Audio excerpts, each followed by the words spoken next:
Hola, ¿qué tal? Bienvenidos y bienvenidas a la introducción del curso de Educación Virtual Responsable de Calidad. En esta oportunidad vamos a mirar una generalidad con respecto a este curso y vamos a hablar de unas definiciones muy importantes teniendo en cuenta unos conceptos del Ministerio de Educación de Colombia y algunos conceptos claves publicados en Internet. Entonces, antes de entrar en materia, cabe mencionar que la educación virtual o educación en línea es una evolución de un sistema de educación de muchos años que gracias a las TIC, a las tecnologías de la información y las comunicaciones, han posibilitado que las personas tengan una oportunidad de acceder a educación de calidad sin importar el momento o el lugar en el que se encuentren. Prácticamente se ha eliminado esos obstáculos de tiempo y de distancia, donde con el apoyo de herramientas tecnológicas se puede lograr tener una interacción entre el aprendiz, el alumno o el profesor. Son diferentes roles que se han venido evolucionando para poder lograr un objetivo que es de compartir unos conocimientos. Entonces esa guía igual la van a poder descargar en la parte inferior de este curso. Va a estar en PDF, como más adelante lo vamos a estar viendo. Es algo muy sencillo pero a la vez muy productivo. Entonces la educación virtual hace referencia a una serie de programas de formación que tienen como escenario de enseñanza y aprendizaje el ciberespacio. O sea, hay que tener muy presente esto, y es que cuando estamos hablando de educación virtual nos estamos refiriendo también al ciberespacio. Pero hay que tener también claro que esto viene evolucionando desde lo que era la educación a distancia, y que la educación a distancia ha tenido una serie de evoluciones durante el tiempo. En un principio, recordemos que empezaron las clases prácticamente por correo, por correo postal, cuando eran las cartas. Entonces habían programas tanto para educación de bachillerato como algunas carreras técnicas en ese momento, donde se elaboraban unos libros o unas guías o un cierto material impreso físico, y la persona lo recibía en su casa y durante la semana lo estudiaba, hacía las tareas, hacía las actividades, y periódicamente, una vez al mes o una vez al semestre, se reunían con el profesor, y entonces en ese espacio sustentaban o argumentaban las tareas, los exámenes, y de esa forma empezó a tenerse un concepto de educación a distancia. Pero con el paso del tiempo se fueron complementando con otras herramientas tecnológicas, como por ejemplo la radio o los cassettes. En ese entonces se grababan en cintas magnéticas, y entonces las personas recibían un cassette y entonces podían escuchar una clase grabada en audio donde el profesor explicaba, por ejemplo, el tema, y aparte de eso tenían también su libro impreso, donde podían ir rayando, donde podían ir resaltando conceptos y demás apartes importantes que ellos consideraban. Y de esta forma, nuevamente, dependiendo de los periodos, dependiendo de los tiempos, se reunían en un sitio para ir a presentar las evaluaciones, para ir a presentar las tareas, para ir a hacerle preguntas a los profesores o a los tutores, y de esa forma se iba realizando la educación a distancia.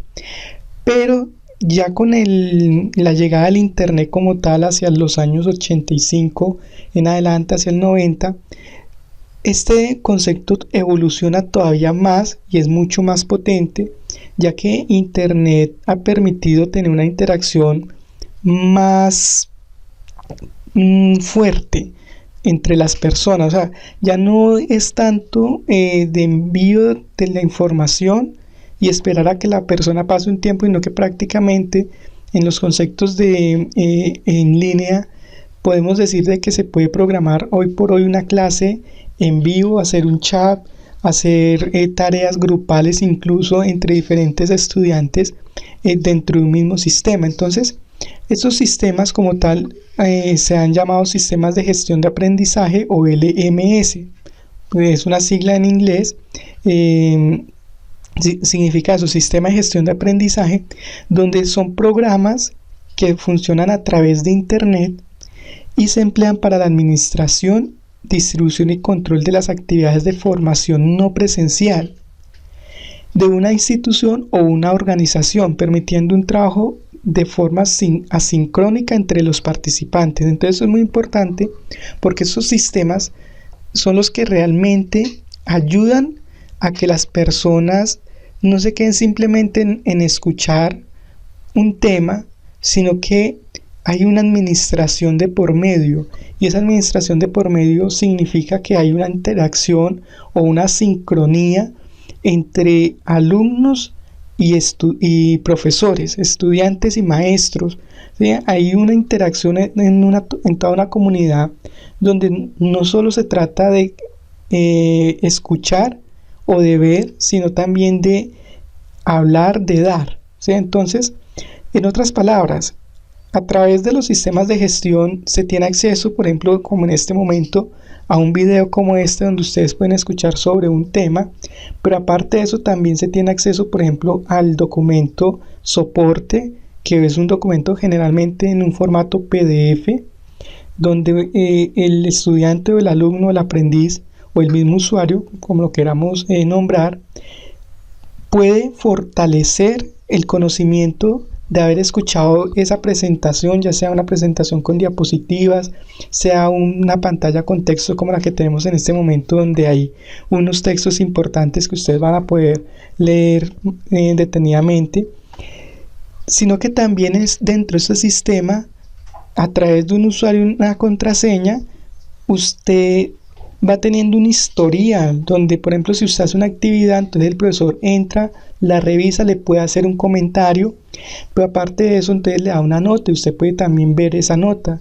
Eso lo permite que el sistema de gestión de aprendizaje o el LMS. Entonces el objetivo de estos sistemas es muy sencillo. Son los marcos que se encargan de todos los aspectos del proceso de aprendizaje. Es la infraestructura que ofrece y gestiona contenidos de instrucción, identifica y evalúa el aprendizaje individual, sigue el proceso hacia los logros de los objetivos y recoge y presenta datos para supervisar el proceso de aprendizaje. O sea, ese es el objetivo de los LMS, de esos sistemas de gestión de aprendizaje, y es garantizar que efectivamente la persona esté dentro de un proceso de aprendizaje, donde no solo se quede con escuchar o ver, sino que también se pueda realizar unas actividades donde se pueda revisar que efectivamente está aprendiendo, pero también se pueda evaluar, y en muchos casos también pueda tener un certificado o una constancia de aprendizaje, dependiendo del país y dependiendo de la legislación como tal, porque hay que tener en cuenta que Internet, aunque no tiene fronteras, también está sujeto a las leyes de cada uno de los países. Entonces, particularmente en Colombia, lo que nosotros estamos haciendo se llama educación informal, y es totalmente válido que una persona comparta sus conocimientos, y eso se considera una educación informal. Ya la educación formal, ya hay unas instituciones avaladas para ello, y hay también unos estándares, hay unos requisitos, hay una cantidad de horas para poderse considerar, por ejemplo, un curso corto, para considerarse una carrera técnica, una tecnológica, una profesional, para considerarse un diplomado, un seminario. O sea, hay una serie de leyes que también, a pesar de que estos sistemas se realicen a través de Internet, no se pueden omitir. O sea, uno no puede decir que hizo un curso, por ejemplo, de Moodle, cómo manejar Moodle, que duró, un ejemplo, 3 horas y fue en un video de YouTube. O sea, ¿se puede aprender? Sí, como lo vamos a ver más adelante en un módulo donde vamos a ver cómo aprovechar al máximo YouTube, pero eso no es considerado un modelo de educación. O sea, es una forma de aprendizaje y es un apoyo interesante, pero no es un modelo de educación que tenga ese proceso donde el estudiante tiene un seguimiento, un apoyo, una ayuda, porque es que hay que tener presente también eso. El instructor, el profesor, el docente, el maestro, lo que realmente hoy en día hace es ayudar o facilitar el aprendizaje de una persona. En los tiempos antiguos, normalmente el profesor era el que estaba parada en un pedestal muy alto y era el intocable. Él tenía la última palabra para todo lo que dijera el profesor, eso era. En los procesos modernos de educación no.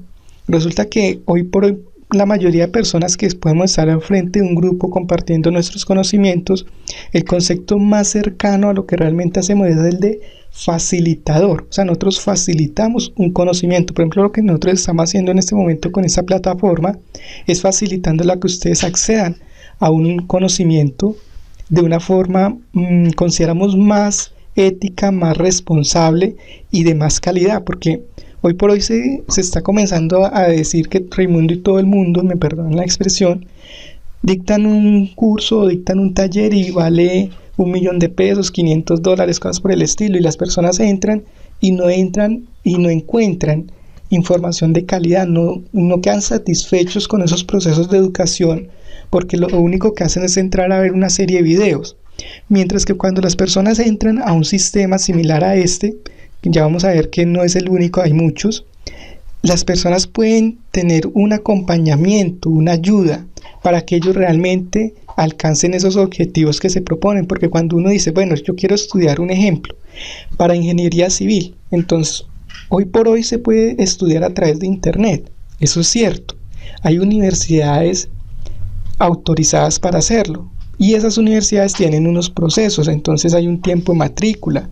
Resulta que los tiempos de matrícula también comienzan el periodo para ver, por ejemplo, una materia. Entonces, por ejemplo, del 1 de octubre al 31 de octubre hay una serie de actividades, pero para poder resolver esas actividades hay un material de apoyo. Entonces hay unos videos, hay unos documentos en PDF, hay una recomendación para ir a determinados sitios web donde uno puede encontrar más información. Eso es algo totalmente legal e incluso es necesario, porque, por ejemplo, una persona que quiera estudiar pero porque le toca trabajar no puede hacerlo en el día, y resulta que una semana trabaja en el día y la otra en la noche, entonces le queda difícil entrar a los sistemas tradicionales de educación. Entonces internet es una buena opción, pero es importante aprender a identificar esos sitios donde realmente vamos a cumplir con esos procesos de aprendizaje. Y para finalizar esta sesión queremos hablar sobre estos dos plataformas de aprendizaje que hay en línea. Hay unas que son de sistemas libres, como lo es esta, que es Moodle, Atutor, Chamilo, Claroline, Dokeos. ¿Qué es esto? Estos son puros programas que se instalan en computadoras en internet para que las personas puedan acceder a esos sistemas de educación, donde tienen acceso a videos, a tareas, a instructores, a foros y demás herramientas de las cuales vamos a estar hablando más adelante en este curso. Pero así como hay algunos que son libres, o sea, importante aclarar, libre no significa gratis, pueden tener valor como en este caso, pero su construcción se hace con la ayuda de muchas personas. También hay otros que son comerciales o son propietarios, como en el caso de la Blackboard, SuccessFactors, Aulab, Catadra y toda esta lista que desplegamos aquí, donde hay otros sistemas para crear ambientes virtuales de aprendizaje. Entonces, estos dos listados son los más reconocidos. En este caso particular nosotros trabajamos con Moodle. En el caso, por ejemplo, del SENA, sabemos que trabajan con la Blackboard, pero así hay cantidad de universidades, institutos de educación, entre otros, que pueden utilizar otros de estos sistemas. Los más comunes para nosotros los latinos son los dos primeros de cada lista, en sistemas gratis Moodle y en sistemas comerciales Blackboard. Pero otras instituciones han escogido otros, ¿sí? Por diferentes motivos. Pero entonces, ¿qué es lo importante? Que ustedes sepan que la información que van a encontrar en las siguientes sesiones les van a servir para cualquier tipo de sistema. O sea, nosotros queremos de que cuando ustedes terminen este curso, no solo se queden con esa información para aulaclub.online, sino que ustedes, por ejemplo, si mañana pasado mañana quieren entrar a hacer un curso, por ejemplo, en la Cámara de Comercio de Bogotá, Colombia, ellos manejan cursos virtuales para emprendedores, para personas que tienen negocio. Entonces, que ustedes no sientan temor de inscribirse en un sistema de cursos de esos, porque saben que van a tener los conocimientos básicos para aprovechar estas herramientas. O por ejemplo en el SENA, que también es de Colombia. En el SENA se manejan muchos cursos virtuales gratuitos. Entonces ustedes pueden acceder a ellos y pueden ir conociendo. Entonces básicamente con esto queremos dar apertura a este curso de educación virtual responsable y de calidad. A continuación vamos a ir aprendiendo sobre los diferentes recursos, las diferentes actividades, los diferentes bloques que vamos a ir encontrando dentro de las plataformas de educación virtual, cómo participar en ellos, cómo acceder, por ejemplo, a las páginas que nos dan, entre otros. Entonces, nuevamente bienvenidos. Esperamos de que esta experiencia sea muy grata. Más adelante vamos a tener un foro para presentarnos, pues considero que no es el momento todavía de presentarnos porque apenas estamos aprendiendo a manejar la plataforma. En los siguientes videos vamos a empezar a hablar del manejo, cómo ir accediendo a cada uno de los materiales y cómo ir participando. Entonces nos vemos más adelante.